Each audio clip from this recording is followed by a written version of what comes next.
Hello friends, welcome back to my channel. Today I am going to take the second class of lines and angles and आज हम लोग कुछ terms पे ज़्यादा focus करेंगे जो कि पूरे हम लोगों को नाइन्थ में टेंथ में फर्दर स्टडीज़ में अगर मैथ्स ले आगे बढ़ते हैं तो हमेशा काम करें। Adjacent angle. अब स्टार्ट करते हैं एडजेसेंट एंगल क्या होता है। मैं आपको नॉर्मली पहले एक एग्जांपल देता हूँ। एग्जाम्पल जैसे कि मैं देता हूँ, देखिए आप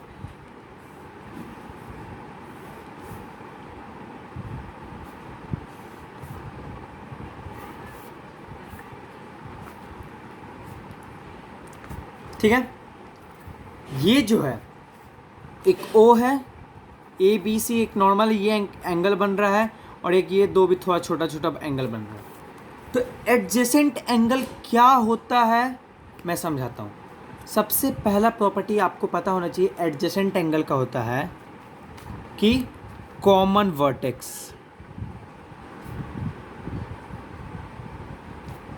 कॉमन वर्टेक्स मतलब ये, जैसे इस फिगर में देखिए, इस फिगर में कॉमन वर्टेक्स क्या है, AO और BO कहाँ के मिल रहा है, यहीं पर O पर, तो डेट इज कॉमन वर्टेक्स। हम एग्जांपल दे रहे हैं जैसे O।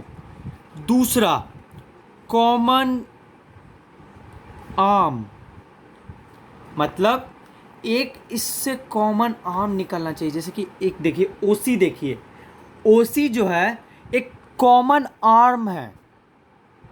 ओके। तीसरा and most important, the non common arm.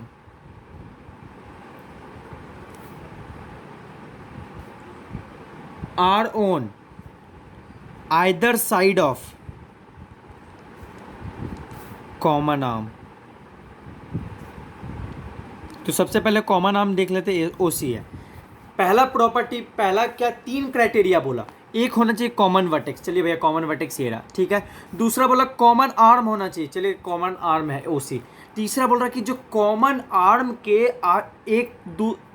एक तरफ एंड दूसरी तरफ जो नॉन कॉमन आर्म है वो होना चाहिए। जैसे कि मान लीजिए एक ये O है, ठीक है, OB एंड OA और नॉन कॉमन आर्म, तो वो क्या होना चाहिए, इस कॉमन आर्म के दूसरी तरफ होना चाहिए। मतलब एक अगर इधर है तो एक इधर होना चाहिए। ओके, आई होप आपको ये समझ में आ रहा हो कि common arm and non common arm कब होता है। कि जैसे देखिए ये कॉमन आर्म है, ओके। नॉन कॉमन आर्म कौन सा, एक OB और OA है। आइदर साइड मतलब एक दाएं तरफ एक बाएं तरफ, मतलब अगर नॉन कॉमन आर्म के एक दाएं तरफ और एक बाएं तरफ हो तो वो कौन सा हो गया,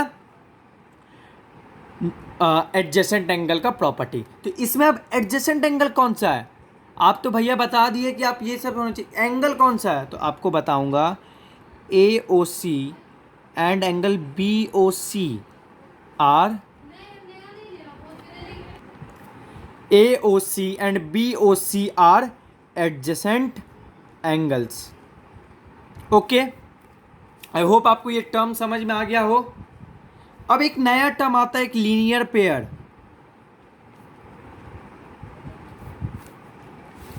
लीनियर पेयर क्या होता है, लीनियर पेयर कुछ नहीं होता, जस्ट देखिए मैं आपको एक डायग्राम देता हूं।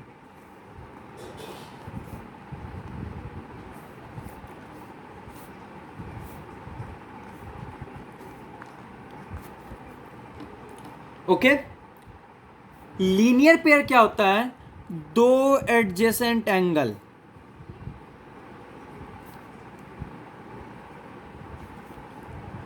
वो लीनियर पेयर बनाता है, set to form a linear pair, एक लीनियर पेयर बनाता है ऑफ एंगल्स, ठीक है। इफ अगर उसका non common arm, if their non common arm, अगर उनका नॉन कॉमन आर्म जो है वो अपोजिट हो,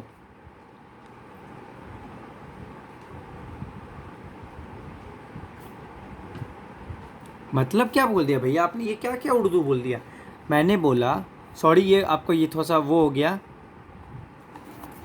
तो देखिए मैंने बोला सबसे पहले बोला कि दो एडजेसेंट एंगल, तो सबसे पहले भैया आपने तो एडजेसेंट एंगल ये सिखाया था, एक कॉमन वर्टेक्स। तो देखिए एक कॉमन वर्टेक्स हुआ, एक कॉमन आर्म, चलिए एक कॉमन आर्म हुआ, और जिसका नॉन कॉमन आर्म है दोनों दूसरी तरफ होना चाहिए, एक इधर है एक इधर है। चलिए ये एडजेसेंट एंगल हो गया। कौन कौन सा? एक ये वाला और एक ये वाला एडजेसेंट एंगल हो गया। क्या बोल रहा है कि दो एडजेसेंट एंगल कब लीनियर पेयर बनाएगा?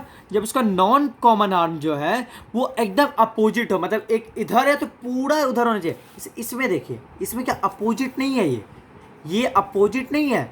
अपोजिट कब होता? जब ये एकदम सोया बड़ा था तब ना अपोजिट होता, लेकिन ये अपोजिट नहीं है। अपोजिट ये है, जैसे कि ओ बी एंड ओ ए और टू अपोजिट रेज, एकदम अपोजिट है एक दूसरे के। जैसे देखिए O B and O A are two opposite rays, और उसके ऊपर एक कॉमन आर्म है, तो ये कौन सा एंगल बनाता है? लीनियर पेयर ऑफ एंगल्स बनाता है। क्या बनाता है? Linear pair of angles. तो हम लोग बोल सकते हैं A O C and angle B O C are linear pair of angles.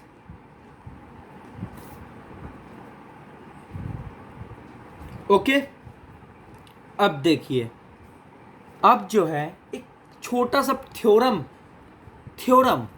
आता है। थ्योरम बोलता है अगर कोई भी लाइन पर एक रे खड़ा हो जाए, कोई भी लाइन पर एक रे खड़ा हो जाए, तो जो उससे एडजेसेंट एंगल बनेगा ना उसका सम 180 डिग्री होगा। अरे भैया ये क्या बोल दिया? हम बोले देखिए क्या बोला मैंने। मान लो मैं पहले जो बोलता है वो लिखता हूं। If a ray stands on a line, then the sum of, जो सम होगा एडजेसेंट एंगल्स का, so formed is 180 degree. Okay, तो देखिए क्वेश्चन लिखा हुआ है अगर कोई एक रे, ये थ्योरम है, थ्योरम मतलब यूनिवर्सली एक्सेप्टेड मतलब इसको एक प्रूफ चाहिए। ये हम बोल नहीं सकते, इसको हमको प्रूफ करके दिखाना पड़ेगा। देखिए जो आप बोल रहे हैं वो सही बोल रहे हैं। अगर एक कोई भी रे स्टैंड होता कोई भी लाइन पर, जो सम होगा एडजेसेंट एंगल जो बन रहा है उसका 180 डिग्री होगा। इफ इट मीन्स देखिए एक ये रे है, एक ये लाइन है ए बी, ठीक है, इस पे एक रे खड़ा है। चलिए भैया रे बना दिए, इसको भी कोई नाम दे दिया। तो क्या इसमें एडजेसेंट एंगल बन रहा है? अब देखिए क्या इसमें एडजेसेंट एंगल बन रहा? हाँ भैया बन रहा है। कैसे? देखिए भैया एक कॉमन आर्म है, कॉमन वर्टेक्स है, एक कॉमन आर्म है और दो अपोजिट साइड में, मतलब एक दूसरी तरफ है। एडजेसेंट एंगल कौन कौन सा बन रहा है? ये वाला बन रहा है। ओके ना? तो पहले मैं आपको सिखाता हूँ प्रूफ करने का स्टार्टिंग कैसे रिप्रेजेंट करते हैं। रिप्रेजेंट क्यों जरूरी है? क्योंकि आप जैसे आप क्या करते होंगे, कंप्यूटर में स्टेप लिखते होंगे। आपको पता है कि आपको MS पेंट खोलना है तो आप सीधा विंडोज़ में जाइए और सीधा पेंट पे क्लिक कीजिए, आपका पेंट खुल जाए। लेकिन अगर आपको कंप्यूटर का एग्ज़ाम में आपको यही लिखना पड़ता है तो आपको लिखना पड़ता है step 1 click on the Windows tab, अब आइकन विल अपीयर, कुछ इस टाइप से आपको लिखना पड़ता है। तो वैसे ही यहाँ पर हम लोगों को स्टेप वाइज सब कुछ करना पड़ेगा। तो इसका 4 स्टेप होता है। कैसे? देखिए मैं आपको पहले स्टेप बता देता हूँ क्या क्या होता है। Given to prove construction if any, चौथा प्रूफ। देखिए क्या करिए, सबसे पहले हम लोग क्वेश्चन में लिखेंगे क्या क्या दिया हुआ है, गिवन। दूसरा हम लोग लिखेंगे क्या प्रूफ करना है। तीसरा कंस्ट्रक्शन क्या होता है कि मान लीजिए हम लोग को कोई चीज़ को प्रूफ करना है, कुछ भी है प्रूफ करना है, और हम लोग देख लिए हैं कि पूरा हम लोग उपाय लगा लिए हैं तब भी कुछ नहीं पॉसिबल हो पा रहा है, तो हम लोग कंस्ट्रक्ट करेंगे, कुछ ना कुछ कंस्ट्रक्ट करेंगे, और उसी कंस्ट्रक्ट के मदद से, उसी कंस्ट्रक्शन के मदद से हम लोग प्रूफ करेंगे। और चौथा प्रूफ। तो चलिए इसमें देखते हैं। गिवन क्या दिया हुआ है, एक रे है OC, मान लो एक रे है OC stands on line AB। इसके अलावा तो कुछ नहीं दिया हुआ है, इसके अलावा तो कुछ नहीं दिया हुआ। एक लाइन रे है OC जो कि स्टैंड होता है लाइन AB पर। बस भैया यही दो चीज दिया। टू प्रूफ, अब देखिए टू प्रूफ क्या होता है, आपको यहाँ पे लिखा हुआ प्रूफ करो कि sum of adjacent angle so formed is 180 degree. तो जब आप बताइए, जब आप सम बनाइएगा तो थोड़ी ऐसा लिख जाएगा सम ऑफ एडजेसेंट एंगल इज इतना, नहीं ना, आपको न्यूमेरिकली बताना पड़ेगा क्या हमको क्वेश्चन मांग रहा है। तो क्या बोला, सम ऑफ एडजेसेंट एंगल। तो पहले एडजेसेंट एंगल कौन कौन सा है भैया, ये वाला और ये वाला। तो चलो ये दोनों का सम,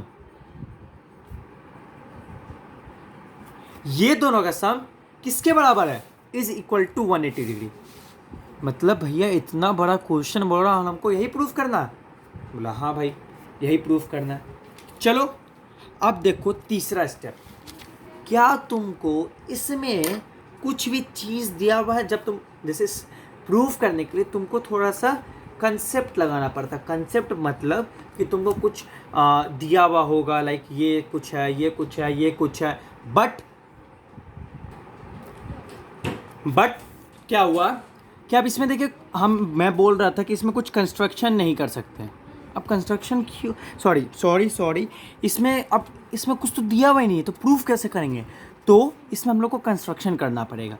अब हम लोग को देख सकते हैं कि हम लोग कंस्ट्रक्शन क्या क्या चीज़ कर सकते हैं। पहला क्वेश्चन कि कंस्ट्रक्शन क्या क्या चीज़ कर सकते हैं। हम लोग लाइन को जैसे यहाँ तक है उसको हम एक्सटेंड कर सकते हैं, या हम लोग एक परपेंडिकुलर ड्रॉ कर सकते हैं, या हम लोग एक बाइसेक्टर कल बताया था जो एंगल को इक्वली बांटता हो, लेकिन एंगल बाइसेक्टर नहीं, साइड बाइसेक्टर। साइड मतलब कि जो साइड को बांटता हो। ओके, तो यहाँ पे मैंने सोचा कि भैया चलो लाइन बढ़ाओ, लाइन बढ़ाने से कुछ फ़ायदा नहीं हो रहा, बाइसेक्टर खींच देगा तो ये दोनों बराबर हो, इससे क्या हो, नहीं भैया बचा परपेंडिकुलर। चलो परपेंडिकुलर करते हैं,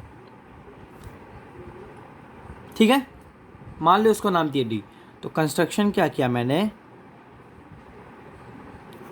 draw OD perpendicular to AB। कोई दिक्कत। अब एक चीज़ बताइए, angle AOD equals to 90 degree. अब proof angle AOD equals to 90 degree और angle DOB equals to 90 degree. कोई दिक्कत दिखे, ये 90 डिग्री है, ये भी 90 डिग्री है। आपको समझ में आ रहा होगा। अब इस दोनों को जोड़ते हैं, adding 1 and 2, angle AOD plus angle DOB equals to 90 degree plus 90 degree. Okay, क्या अब बताइए AOD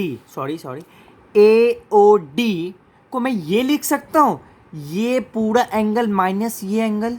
अब आप देखिए फिगर से, फिर से AOD को मैं लिख सकता हूँ AOC माइनस COD। अब देखिए मैंने क्या बोलना चाह रहा हूँ, AOC माइनस एंगल DOC।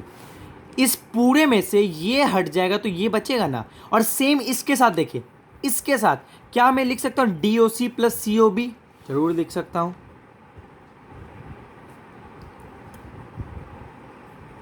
ये 90 प्लस 90 180 डिग्री हो गया। ओके, ये DOC कट गया, बचा क्या,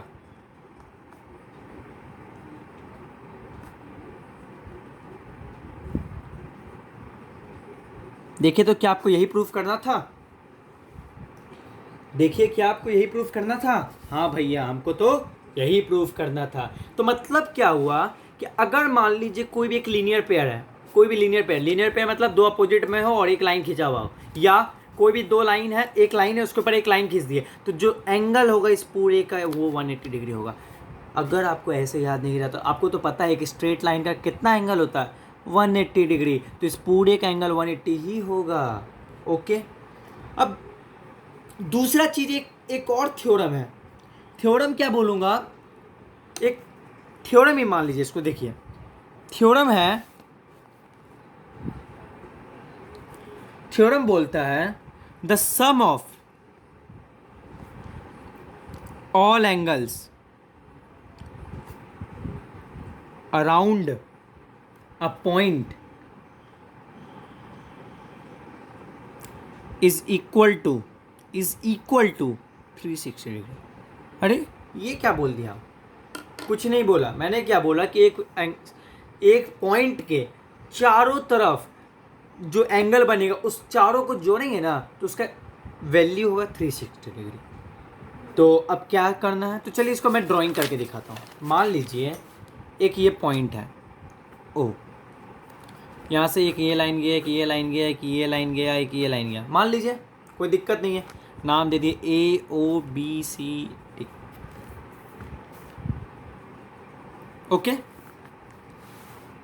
ये बोल रहा है कि ये लाइन के जो चारों तरफ जो होगा वो 360 होगा। एक यहाँ पे भी कर ही सकता हूँ, चलिए देखिए यहाँ पे भी एक कर दिया। तो ये अब बोल रहा है ये चारों तरफ जो होगा ना उसका सम क्या होगा 360 डिग्री। तो सबसे पहले क्या देखते हैं, मैंने बताया था आपको, लिखते सबसे पहले गिवन क्या है, O is a point and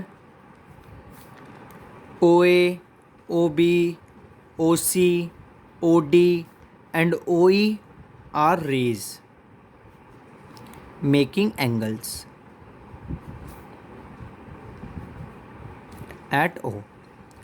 क्या लिखा भैया? O एक पॉइंट है और OA, OB, OC, OD, OE rays है और जो O पे पॉइंट बना रहा है। प्रूफ क्या करना है? टू प्रूफ, क्या प्रूफ करना हमको? क्या यही लिख दे? यही प्रूफ करना है तो यही लिख दे, the sum of all angles around a point is equal to 360। नहीं भैया, आप तो बोले हैं कि न्यूमेरिकल फॉर्म में लिखो, अल्फाबेटिक फॉर्म में लिखो। तो चलो, sum of angles around a point, ये एक पॉइंट है, इसके चारों तरफ एंगल, तो क्या AOB एक एंगल बन रहा है? क्या BOC एक एंगल बन रहा है? देखिए बन रहा है। क्या एंगल DOC एक एंगल बन रहा है? क्या एंगल DOE एक एंगल बन रहा है? 1 2 3 4। क्या एक एंगल AOE एक एंगल बन रहा है? बोलिए। तो ये प्रूफ करना है 360 डिग्री, ठीक है, यही प्रूफ करना है। अब देखिए, क्या आप इसमें कुछ भी दिया, बस यही दिया हुआ है, क्या आप इसमें बिना कंस्ट्रक्शन किए एक स्टेप भी बढ़ सकते हैं? नहीं भैया, कंस्ट्रक्शन किए बिना नहीं बढ़ सकते। तो क्या कंस्ट्रक्शन करे जो मेरा काम हो जाए? परपेंडिकुलर खींच दीजिए भैया, जो पिछला में खींचे थे। ठीक है बाबू, तुम बोला खींच देता, लेकिन खींचेंगे कहाँ? खींच के भी क्या फ़ायदा होगा? भैया बाइसेक्टर बना दीजिए। बाइसेक्टर क्या काम आएगा भैया? एक और आप बताते हैं, लाइन बढ़ा सकते हैं। चलो तुम बोले हो तो लाइन बढ़ा के भी देखते हैं।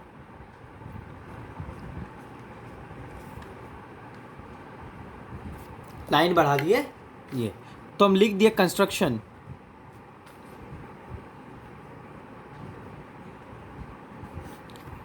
Extend OB to BG। एक चीज बताइए, OB को मैंने BG तक बढ़ा दिया, यही लिखा। अब देखिए प्रूफ कैसे लिखा हुआ है। एक चीज हम लोग को पता है, एक चीज हम लोग को बहुत अच्छे से पता है कि ये लाइन जो है, मान लीजिए OA स्टैंड्स ऑन GB। क्या OA GB पे खड़ा है? हाँ भैया। क्या मैंने एक थ्योरम पढ़ाया था अभी जस्ट कुछ देर पहले कि अगर कोई एक रे लाइन पे खड़ा हो तो उसका जो एंगल्स का सम होगा वो कितना होगा? 180 डिग्री। चलिए, तो अगर OA खड़ा है तो एडजेसेंट एंगल कौन कौन सा बन गया? ये पूरा एक, ये 1 2। समझ में आ रहा है? अगर आपको कुछ भी नहीं समझ में, थोड़ा सा भी अगर नहीं समझ में आ रहा तो आप प्लीज़ कमेंट कीजिए, मैं आपको पूरा समझाने का कोशिश करूँगा। Okay, OA stands eight OA stands eight GB। अब देखिए क्या किया, अगर OA GB पे खड़ा है तो इसका एडजेसेंट एंगल का जो सम होगा 180 डिग्री होगा, तो मतलब angle G O A plus angle A O B equals to 180 degree. ठीक है। और एक चीज़ और बता दो, जब ये लिखे ना, ये लिखे तो आपको इसके पीछे कंसेप्ट आपने यूज किया, क्या कंसेप्ट यूज किया कि सम ऑफ, यही यूज किया ना कि sum of adjacent angle so formed is 180 degree. इसको आप एक नॉर्मली लीनियर पेयर भी लिख दे सकते हैं। ये मैं कुछ इंपॉर्टेंट चीज़ें जो कि इट इज़ एक कहते हैं ना, it is easy to get 90 but it is very hard to get 95। 90 वाले स्टूडेंट्स यहाँ तक कर लेंगे, लेकिन 95 वाले स्टूडेंट ये भी लिखेंगे। ओके। अगर मान लीजिए O A stands on G B है तो ये लिख दिया। क्या मैं, आप फिगर को देखिए, जी ओ ए को, क्या मैं जी ओ ए को लिख सकता हूँ जी ओ ई प्लस ई ओ ए? हाँ भैया लिख सकते, क्योंकि यही दोनों मेल के तो बना रहा है। चलिए लिख देते हैं।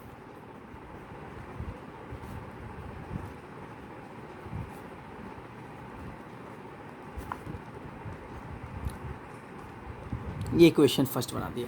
अब ऊपर वाला काम कर दिया। अब आते हैं नीचे वाले पे।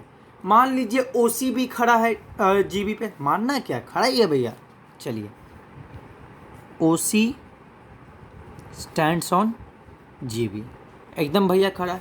अब ओ सी खड़ा तो क्या बताए थे, कॉन्सेप्ट ही छोटा सा कॉन्सेप्ट था कि अगर कोई लाइन खड़ा है, कोई रे खड़ा लाइन पर, तो उसका सम क्या होगा एंगल्स का 180 डिग्री। तो ये जो है कौन कौन सा एंगल बना रहा है, एक ये एंगल बन रहा है 3 और एक ये एंगल बना रहा है 4। बना रहा है कि नहीं बना रहा? चलिए भैया हाँ बना रहा है, लिख देते हैं।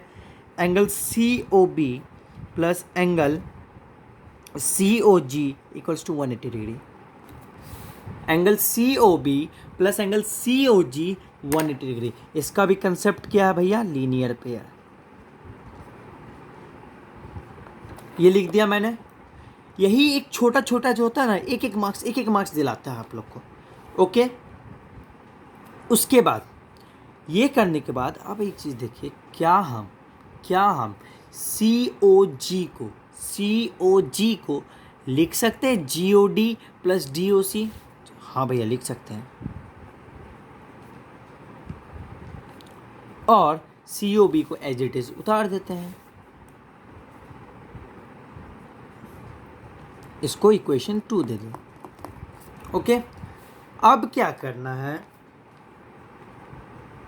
Adding equation 1 and 2। हाँ भैया चलिए ऐड करेंगे तो चलिए 360 हो जाएगा, ये अब कंफर्म होगा। चलो ऐड करके देखते हैं।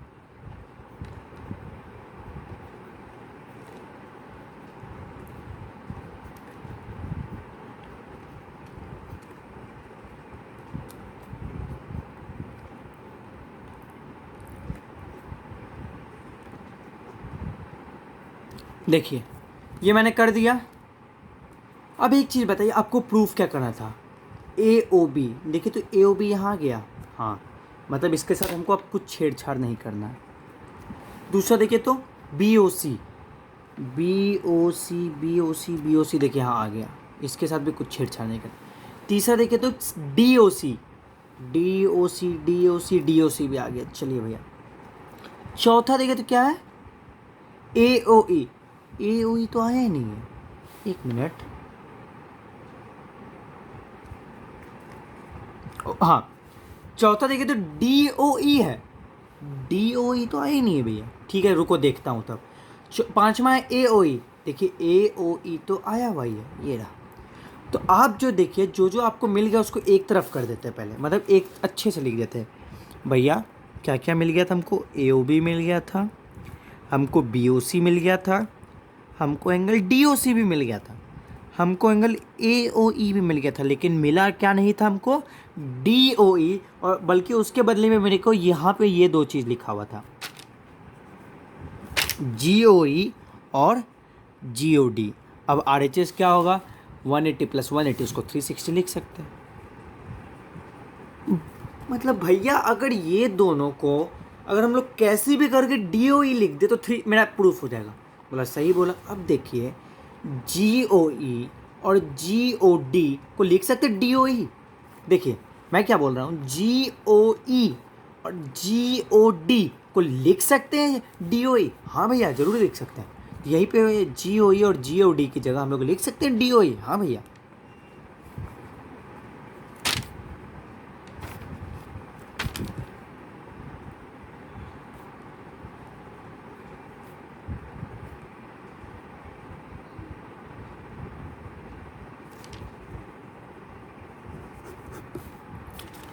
तो ऐसे प्रूफ होता है। तो मैंने आपको बता दिया कैसे प्रूफ करना है, given, to proof, construction, proof. Okay, ये स्टेप होता है, ये नंबरिंग होता है। पहले गिवन लिखो, फिर टू प्रूफ लिखो। कंस्ट्रक्शन अगर है, पहले ट्राई करो कि बिना कंस्ट्रक्शन के सम सॉल्व हो जाए। अगर नहीं है तो वेल एंड फाइन, अगर है तो लिखो, उसके बाद से स्टार्ट करो प्रूफ। तो आज के लिए बस इतना ही रुकूंगा। कल मैं एक सम्स पे वीडियो बनाऊंगा कि इस चैप्टर से, इस टॉपिक से, जो एक ये जो लीनियर पेयर का है, जो एडजेसेंट एंगल का है, उस पर क्या क्या सम्स होते हैं, किस किस टाइप के सम्स होंगे आपको। ठीक है। एंड अगर आपको वीडियो अच्छा लगा तो प्लीज़ वीडियो को लाइक करें। अगर अच्छा लगा आप दोस्त को शेयर कर सकते हैं तो प्लीज़ शेयर करें, चैनल को सब्सक्राइब करें। और अगर जो ये नोट्स है, ये नोट्स मैं आपको डिस्क्रिप्शन बॉक्स में हर वीडियो के नीचे दे दूंगा। हर वीडियो के नीचे ये जो नोट्स का जो फ़ोटो मैं आपको खींच के दे दूंगा वहाँ पे, आप उसका टेंशन मत लीजिए। ठीक है। और आपका अगर आपको कोई भी प्रॉब्लम हो, कोई भी, तो आप कमेंट करके बताइए, मैं आपका प्रॉब्लम ज़रूर सॉल्व करूँगा। Thank you.